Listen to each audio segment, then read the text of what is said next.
നോഹയുടെ പെട്ടകം പുതിയ ഭൂഗർഭ സ്കാനുകൾക്ക് ശേഷം കണ്ടെത്തിയതായി ഗവേഷകർ. ബൈബിളിലെ നോഹയുടെ പെട്ടകം വർഷങ്ങളായി ഒരു ചർച്ചാവിഷയമാണ്. ലോകത്തിലെ ഏറ്റവും അതിപുരാതന പുരാവസ്തുവായ നോഹയുടെ പെട്ടകത്തിന്റെ കണ്ടെത്തലുകളെ ചുറ്റിപ്പറ്റിയാണ് വിവിധ അഭിപ്രായങ്ങൾ രൂപപ്പെട്ടു വരാറുള്ളത്.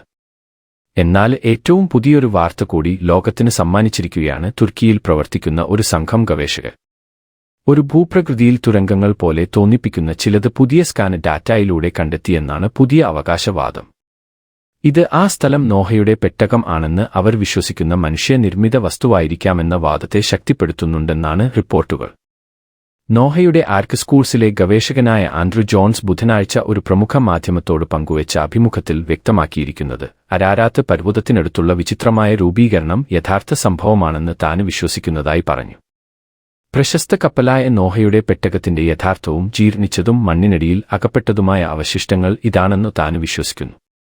സംശയാലുക്കളെ ബോധ്യപ്പെടുത്താനും ഈ സ്ഥലം ലോകത്തെ കാണിക്കാനും ഞങ്ങൾ പരമാവധി ശ്രമിക്കുന്നു, അദ്ദേഹം പറഞ്ഞു. ഞങ്ങളുടെ പുതിയ ഗവേഷണം കാണിക്കുന്നത് കപ്പലിന്റെ മധ്യഭാഗത്തുനിന്നും ഹൾ ആകൃതിയിലുള്ള അകത്തെ അരികിലൂടെയും താഴേക്കു പോകുന്ന 4 മീറ്റർ താഴ്ചയിലും 2 മീറ്റർ ഉയരത്തിലും തുരങ്കങ്ങളുണ്ടെന്നാണ്. തുരങ്കങ്ങളും സാധ്യമായ താങ്ങു ബീമുകളും ഭിത്തികളും കാണിക്കുന്ന ഈ ലേഔട്ട് ഇത് വെറുമൊരു പ്രകൃതിദത്ത രൂപീകരണമല്ല, മറിച്ച് ഒരു മനുഷ്യനിർമ്മിത വസ്തുവാണെന്ന് സൂചിപ്പിക്കുന്നുവെന്ന് ഞങ്ങൾ ശരിക്കും വിശ്വസിക്കുന്നു, ജോൺസ് വിശദീകരിക്കുന്നു. ഇറാനിയൻ അതിർത്തിയിൽ നിന്നും 1 മൈൽ മാത്രം അകലെയുള്ള ആ വിദൂര സ്ഥലം ഒരു കുന്ന് മാത്രമാണെന്ന് പറയുന്ന പല ഭൂഗർഭ ശാസ്ത്രജ്ഞന്മാരും ഇതിനോട് വിയോജിക്കുന്നു. എന്നാൽ ആ പ്രദേശത്ത് പെട്ടകം വന്നിറങ്ങിയതായി ബൈബിളിൽ ഉൽപ്പത്തി 8 മണിക്കൂടെ 4 മിനിറ്റ് പറയുന്നുണ്ടെന്നും സ്ഥലത്തിന്റെ അളവുകൾ ബൈബിൾ വിവരണങ്ങളുമായി പൊരുത്തപ്പെടുന്നുവെന്നും രൂപീകരണത്തിനുള്ളിലെ മണ്ണ് പരിശോധനയിൽ ശ്രദ്ധേയമായ ഫലങ്ങൾ കാണിച്ചിട്ടുണ്ടെന്നും ജോൺസ് പറഞ്ഞു.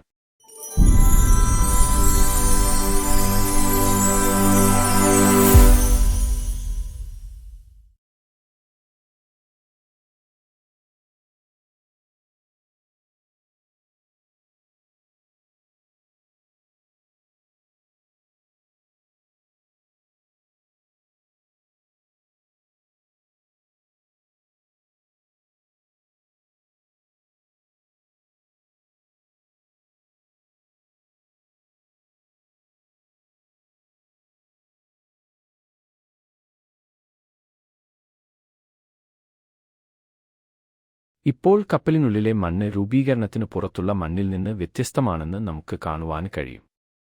അതിനാൽ കപ്പലിന്റെ പുറത്തുള്ളതിനേക്കാൾ 3 ഇരട്ടി കൂടുതൽ ജൈവവസ്തുക്കൾ കപ്പലിനുള്ളിൽ കാണപ്പെടുന്നു. ഇതിനാൽ ഇത് പർവ്വതനിരയുടെ ഭാഗം മാത്രമല്ല, വ്യത്യസ്തമായ ഒരു വസ്തുവാണ്, ജോൺസ് ഉറപ്പിച്ചു പറയുന്നു. അടുത്ത ഘട്ടത്തിൽ ഖനനം ആരംഭിക്കുന്നതിനു പകരം തുരങ്കങ്ങളിലേക്ക് ഒരു റോബോട്ടിനെ അയച്ച് സാമ്പിളുകൾ ചിത്രീകരിക്കുകയും ശേഖരിക്കുകയും ചെയ്യുമെന്ന് അദ്ദേഹം പറഞ്ഞു. അരാരാത്ത് കിഴക്കൻ തുർക്കിയിലാണ്.